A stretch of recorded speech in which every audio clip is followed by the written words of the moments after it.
I welcome you to the last Friday in the month of July, the seventh month. This is Languages, an academy of knowledge economy. And my name is Josephine, your digital professor. I anchor this channel and teach on Tuesdays core courses from modules in philosophy of religion, theology, religion, and spiritual formation. But on Fridays like this, I like to talk on trading issues, contemporary issues, things that we should know, issues that are very important and critical to our life.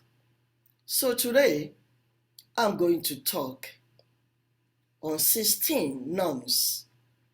Last Friday, I spoke on social rules that we should all know.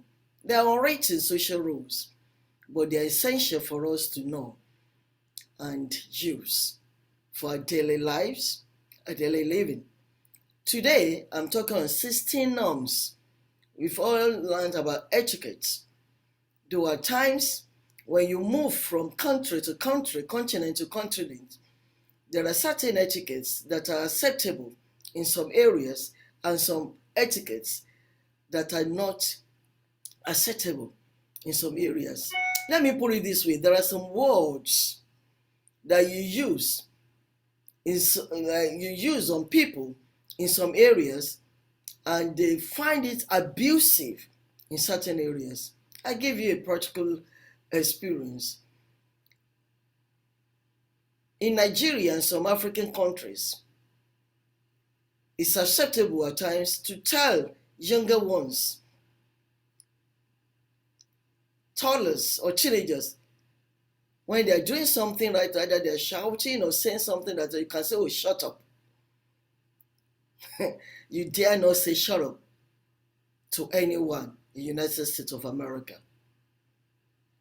They deem it as insultive. They deem it as abusive, saying shut up. So you must learn. So there are general 16 norms, or what I call etiquette, that are acceptable. And that is what I'm going to talk on today. Let me join Languages to know exactly what Languages is all about before I continue.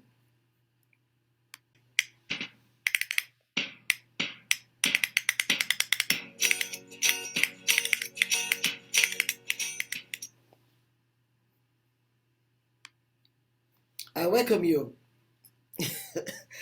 to my channel once again. If you are just joining me for the first time, my name is Josephine, and this channel is Languages, an academy of knowledge economy. Fridays like this, I talk on contemporary alternative issues that are very necessary or important to our life. And today, I'm showcasing and talking on 16 norms that we should know, types of etiquette that we should imbibe to be a better person, to make us a better person. And as you know, I love to share my PowerPoint presentation. As a teacher, I love bullet points. So sharing PowerPoint has been a part of me, parcel of me. I don't want anybody giving an excuse. I didn't hear what that professor says about this. You can take a pen, you take your paper, and then you jot a notes if you want. But just listen. And as I talk, if there is any confusion on what I'm pronouncing, what I'm saying, you can check that PowerPoint to see exactly what I want to eat. So join me as I share my PowerPoint presentation. So today I'm talking on 16 acceptable social norms within a community.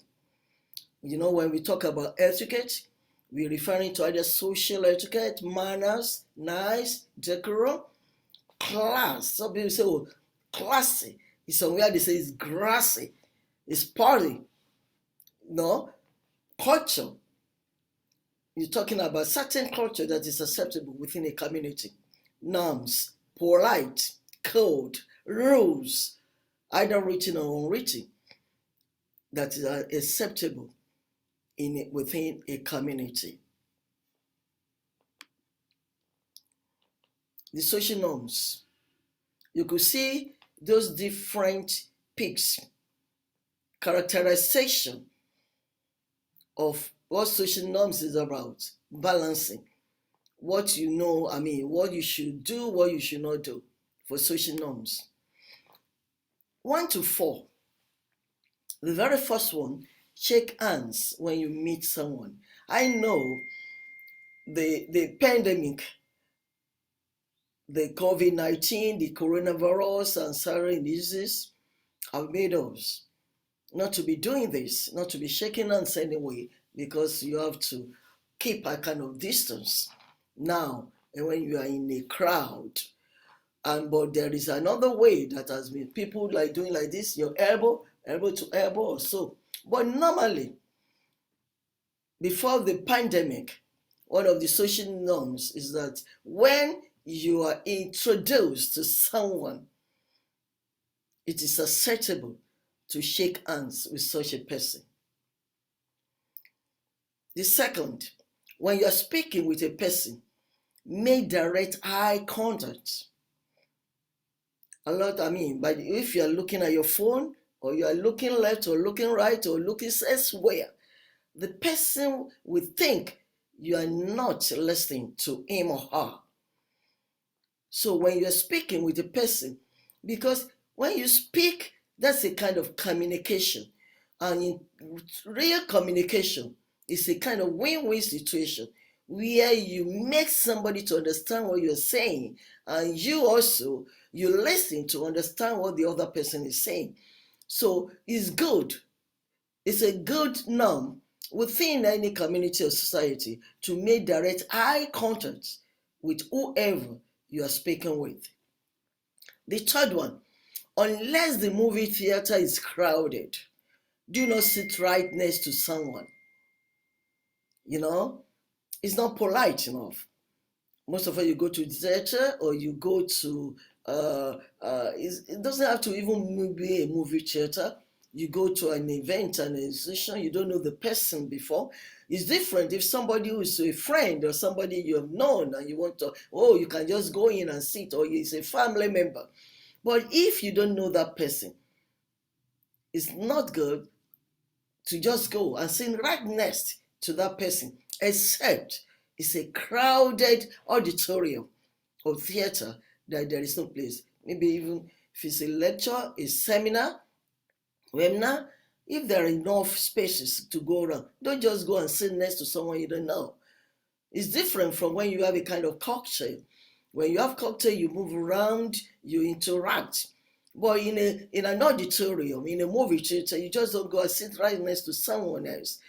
But if it's crowded, yes, you can do that. The fourth one, do not stand close enough to a stranger to touch arms or hips. Don't invade someone's personal space. People are guiding jealously their space. Respect other people's space. I've seen a lot of people, maybe in the bus and things like that, where you can start. Yeah, if it's crowded and everybody's juggling here and there, and unknowingly you are standing there touching arms or hips, unknowingly, but you do not go. When there's space for you to stand separately, you don't need to be so close to such a person so that you are touching arms and you're touching arms. Some people deliberately do that, especially some men, guys, when they see beautiful girls or beautiful ladies, they want to get close, at least touch. It's not acceptable. It's not an acceptable norm. The fifth, do not cause impolite conversation and always avoid racist or discriminating comments. There are a lot of things. You might be in a kind of discussion with somebody or conversation with somebody that is making you boil over. that is making you angry, that's not enough room for you to curse or say something that is racist or something that is discriminatory to such a person. 6, do not pick your nose in public. If you must bob or fart, say, excuse me. I mean, it is especially not even for ladies, for everyone. Either you're a guy or a girl, whoever you are. It's not good enough to start picking your nose in public. There are ways to do this. You can use your handkerchief if you have, or you can use your paper towel or your tissue to cover your nose, or those who try and do it. But you don't pick your nose in the public. It not only amounts to rudeness, it amounts to uncleanliness. I mean, people can perceive you as a dirty person, somebody that is not clean.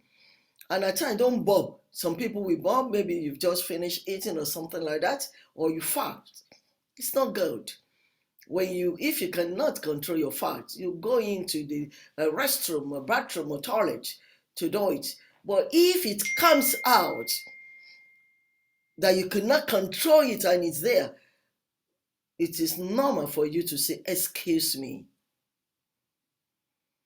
The 7th, be kind to the elderly, like opening a door, giving up your seat.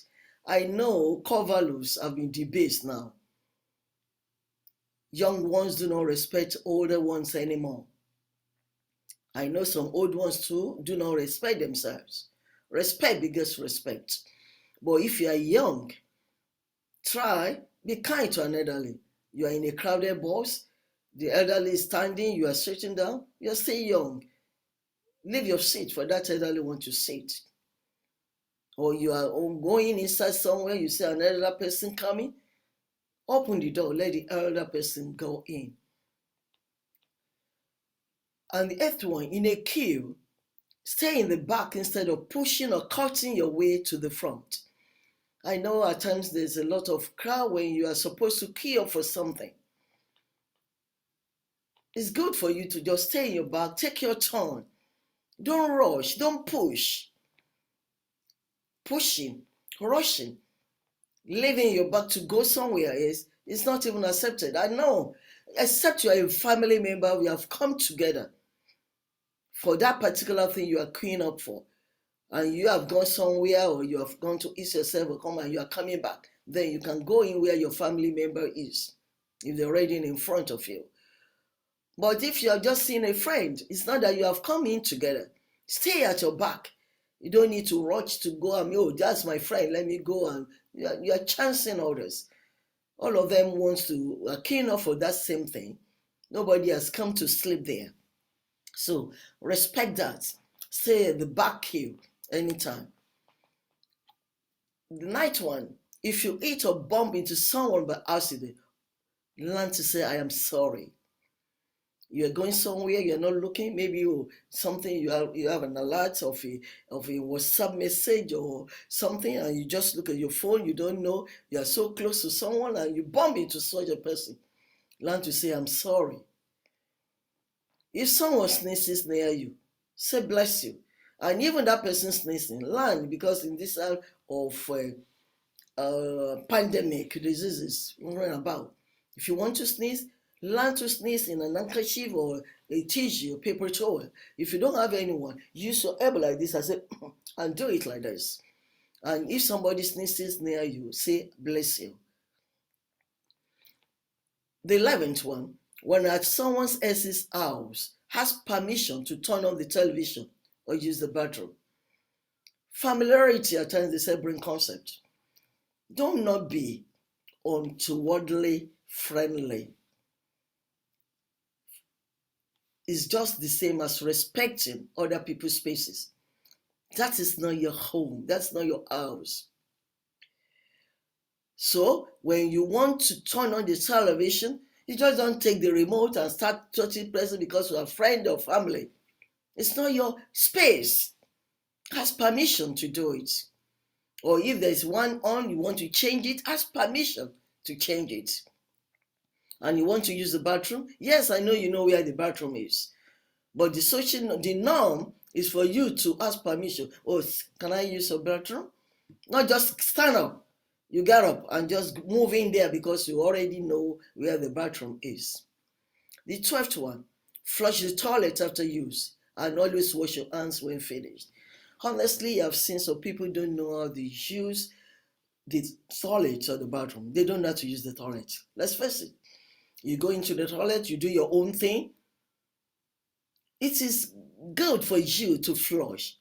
And not only flush it, look back and see your mess has been flushed off. Honestly, I've entered some bathroom that I entered to use, and I just not just perceiving the bad smell alone, but seeing somebody's shit inside the toilet. It's not good.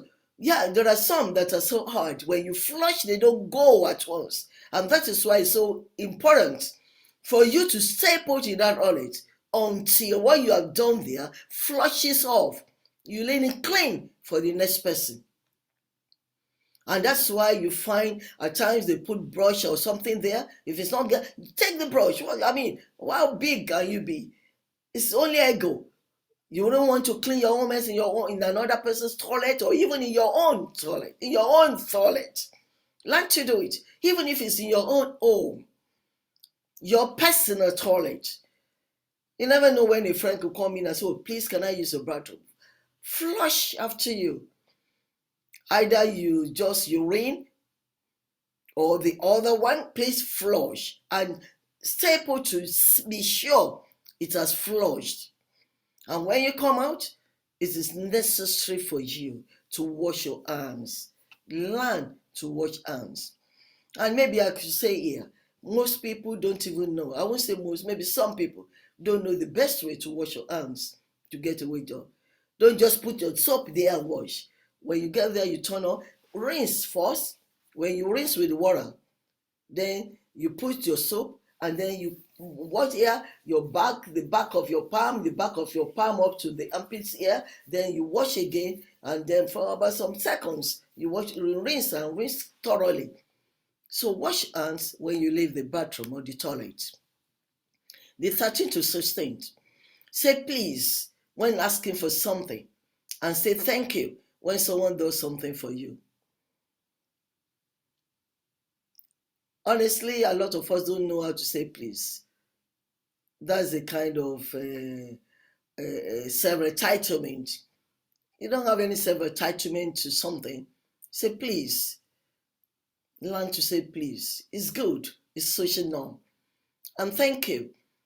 It doesn't take anything from you to say thank you. Even if it's a child, even if it's a toddler that has done something good for you, even if it's so much younger than you, older than you, learn to say thank you. Thank you is very good when someone does something for you. And then call to let someone know you'll be late or are not going to show up for an appointment. If I have an appointment, yeah, there can be an emergency. Anything can happen. But please, learn to call or ask someone to call on your behalf to say, oh, I'll be getting late for that appointment. Oh, I'll be 10 minutes late. I'll be 15 minutes late. No, I will soon be there in 5 minutes. Oh, I'm sorry, something cropped up. I cannot make it anymore. Learn to call when you're going late for an appointment or not going to show for an appointment. Dress appropriately for the environment. One should learn cultural dressing, really. You learn how to dress appropriately for every single appointment or for every single outing. You don't want to really stand out of the crowd and everybody will be looking at you. What is this one pouring on? You don't want that. You don't want unnecessary attention to yourself. So that's why you should dress appropriately for the environment. And the 16th one, don't interrupt someone when they are talking. Wait for them to finish and then take your turn. A lot of us do that. It's against etiquette. It's against social norms or social role. When someone is talking, even if that person is talking gibberish, is talking nonsense, is talking whatever you might call nonsense or not good, not making any point, try to be patient. Wait, let that person finish. When that meeting finish, then you can make your own comment. And if you know it's a long speech that you might forget what you want to say, try to jot notes. Take your pen and take your note and just know what you want to reply or say back to some points that person is making. But do not interrupt that person.